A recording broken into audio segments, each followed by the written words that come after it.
Ako nagsasabi na magpa-drug test na kami lahat.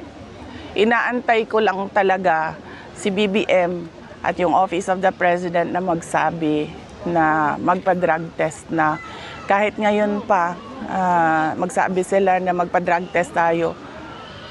Magpa-drug test, walang problema sa akin yun. In fact, kami din sa Office of the Vice President, handa kami na magpa-drug test lahat. May we have your reaction po doon sa naging hakbang ni Marcos Jr. to investigate contractors on the flood control project. Sa tingin niyo, ma'am, mas dapat imbestigahan at panagutin ang mga kongresista na involved sa anomalous project kaysa sa mga contractors? Well, lahat sila dapat. No, hindi lang yung mga contractors dahil yung mga contractors ay mga tauhan din sila ng mga members of the House of Representatives. Kung maalala ninyo, meron akong ginawa na interview noon kung bakit ako umalis sa Department of Education. Binagyat ko doon na 2 tao lang ang nagde-decide sa budget ng Pilipinas. Yun ay si Martin Romualdez at si Zaldico. At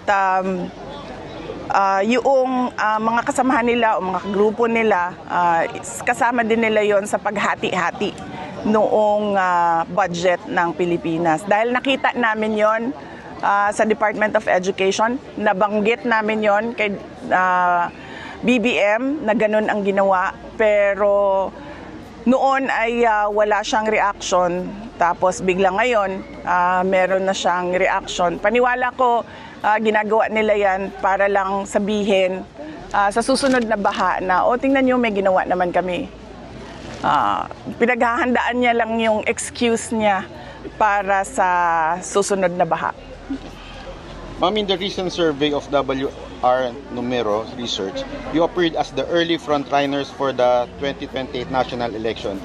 Despite of the issues, ma'am, you are taking the lead nationwide with 31.4%. Sapat na ba itong numbers, ma'am, to convince you to run as president? Ang problema ko kasi sa mga surveys ba, kasi hindi ko alam kung reliable sila or hindi, kung anong survey man yun, no? Pero assume na lang natin na very reliable yung survey na yan. Una, yung pagpapasalamat ko sa ating mga kababayan sa patuloy nila na pagtitiwala kahit na tuloy-tuloy yung atake at paninira sa akin at sa aming opisina sa Office of the Vice President. Yan din yung dahilan kung bakit ako inaatake, kasi lahat ng gustong tumakbong Pangulo, syempre ang uunahin nila talaga na hilain pababa ay yung nangunguna. Kaya parang in a way, blessing siya dahil nandyan yung tiwala ng mga tao at malaki yung pasasalamat ko dahil naniniwala sila sa kakayahan ko na magtrabaho para sa ating bansa.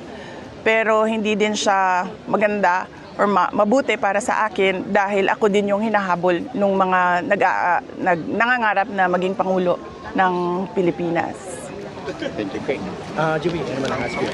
Okay. Vice, meron akong mabilis.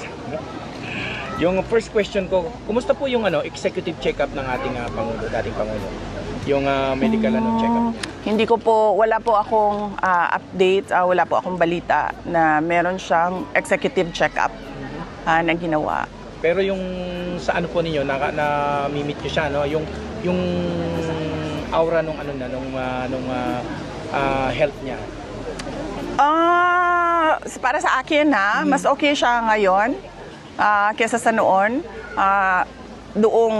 Noong nakakasama ko siya noong buong taon ng 2024, kung saan buwan-buwan namin pinaplano yung elections sa Davao City, yung nakaraang elections, kung paano gawin yung kampanya, yung election, lahat yon, buwan-buwan namin yun pinagmimitingan nung 2024. Sa tingin ko, maganda yung, in a way, blessing yung nangyari na nagkaroon ng ibang perspective o parang second opinion sa mga doktor. Nagkaroon ng doktor dito sa Netherlands dahil baka siguro na-review yung mga gamot na ibinibigay sa kanya. Kasi napansin ko, mas although pumayat siya, syempre, dahil yun sa pagkain, pero yung kanyang, yung kanyang mood at yung kanyang disposition ay mas better compared noon. In fact, noon si PRD is very aggressive and madaling mag-init ang ulo. But ngayon, kalmado siya. And tinatanong ko sa kanya, yung mga sakit ng ulo mo ba dati or sakit ng likod mo, yung cramping mo, nagka-cramps yan siya eh. Sabi niya, nagtataka din siya kasi nawala. So feeling ko dahil yon sa treatment plan ng doktor niya ngayon, ng medical officer ng detention unit. So on that note, truly nagpapasalamat kami sa detention unit dahil nakikita ko naman na inaalagaan nila si Pangulong Duterte. Ito po, ano po yung komento ninyo sa sa mga congressman at mga senador na gustong ituloy ang impeachment sa kabila ng pagbasura ng Korte Suprema na unconstitutional yung article of impeachment?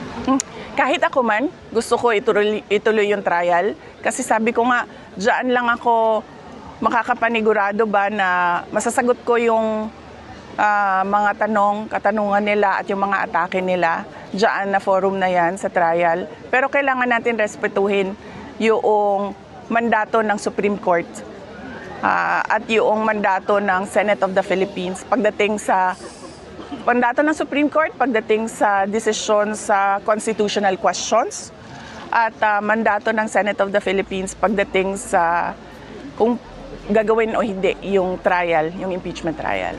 Ito po, may question ako, nasa inyo ho, kung sagutin nyo, hindi Reaction po ninyo doon sa pagmamak ni Vice Ganda kay dating Pangulong Duterte? Hindi ko... Sigurado ako kung si Pangulong Duterte yon, wala lang yan sa kanya. Kasi sanay siya dyan eh, politiko siya eh. Kahit man ako, merong nagganyan sa akin. Wala lang yan sa akin eh. Hindi ko pinapansin yan. Kung tama ba o mali, sa kanyang na lang siguro yun, personal na desisyon yun. So, kung ginawa niya, so sa paningin niya, tama yun. Okay. Nagmungkahi si Senator Miguel Zubiri tungkol sa mandatory drug test ng kanyang staffs at hiniling niya sa lahat ng staff ng Congress at Senate na gawin din ito. Nakahanda din po ba kayo na magpa-drug test sa maging mga staff ninyo? Hihilingin din po ba ninyo sa first family na sila rin ay magpa-drug test? Matagal na ako nagsasabi, sir. Matagal na ako nagsasabi na magpa-drug test na kami lahat. Inaantay ko lang talaga si BBM at yung Office of the President na magsabi na magpa-drug test na. Kahit ngayon pa, magsabi sila na magpa-drug test tayo. Magpa-drug test, walang problema sa akin yun. In fact, kami din sa Office of the Vice President, handa kami na magpa-drug test lahat. Okay. Ito pang huling-huli sa susunod na buwan po yung yung first hearing ni dating Pangulo Kumusta naman po yung paghahanda ng grupo ni Attorney Nicolas Portman? Yes, meron kaming meeting, 2 meeting kami dito sa The Hague. Pag-uusapan namin yung mga preparations nila. Previously, ang ginagawa namin is exchange of messages lang kung ano yung mga paghahanda nila sa confirmation of charges at sa mga iba pa nilang mga filings. Pero by next week, meron po akong mas comprehensive na update kapag natapos po yung meeting namin. Okay. Thank you. Last na po, mensahe po ninyo sa mga kababayan natin dito sa France na sumusuporta sa inyo at sa inyo pong ama. Yung mga kababayan natin na ngayong araw na ito nandito sa Paris, nagpapasalamat ako dahil sobrang short notice yung ating invitation sa kanila na gumawa tayo ng mabilisang pasasalamat sa kanila. Yung ating mga kababayan sa France at sa buong mundo, syempre paulit-ulit, wala kaming ibang mensahe kundi pagpapasalamat dahil sa pagpapakita nila ng suporta kay dating Pangulong Rodrigo Duterte at pagpapakita nila ng pagmamahal at pagdadasal nila. Kasi malaking tulong talaga yon. Naniniwala talaga ako na tulad ng impeachment ko, sir, wala kaming ginawa noon eh. Wala kaming ginawa sa Supreme Court, wala kaming ginawa sa Senate dahil sinabi ko sa mga kasamahan ko, hindi natin kayang labanan yan kasi nakaupong presidente yung kalaban natin. So wag na tayo gumalaw, pabayaan na lang natin.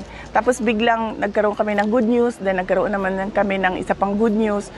Wala na ko ibang explanation eh, kundi yung pagdarasal ng siguro milyon-milyon na mga Pilipino. Yun yung rason kung bakit may ganun. Maraming salamat. Thank you. Question lang po Yes. tungkol doon sa drugs. Oo. Recently sinabi ni Torre na pag addict daw pangit. Naniniwala po ako dito kasi kayo po, ang ganda nyo po. So ibig sabihin, hindi kayo pangit. Hindi po kayo addict. Okay. Pero sa Malacanang, maraming pangit. Naniniwala po ba kayo na pag addict ay pumapangit talaga? Okay lang, ma'am. Sandali lang. Unang-una, bago yung kakatawanan ha. Unang-una, napakahalaga kasi ng drug test. Kasi tinatanong natin yung kapasidad ng ating mga leaders na mag-isip at magdesisyon. Kapag nagdodroga ka, altered yung state of mind mo eh. So paano natin napapanigurado na sakto yung mga desisyon or ikaw pa ba yung gumagawa ng mga desisyon? So napakahalaga talaga ng drug test kasi it goes into the competency of the person in office. Kung pangit, malamang pangit talaga yung mga drug addict, no? Kasi buti lang, walang pangit dito ngayon. Diba, no? Wala. Kaya nga po ang pupogi ng mga pulis dito eh. Pero yung sa atin, no comment po. Kasi saan ba ako? Malamang papangit ka talaga pag addict ka kasi, 'di ba yon, hindi ka kumakain ng maayos, hindi ka natutulog ng maayos. At wala nang laman yung utak at tiyan mo niyan eh. Kasi 'di ba na lang 'yan, para kang zombie, para kang tulala lagi pag nagdodroga ka. So, oo, kasi nangingiwi ka na kasi nga wala nang vitamins and nutrients yung katawan mo. Kaya totoo yan talaga. Papangit talaga yung mga addict, pangit talaga sila. Salamat po. Thank you.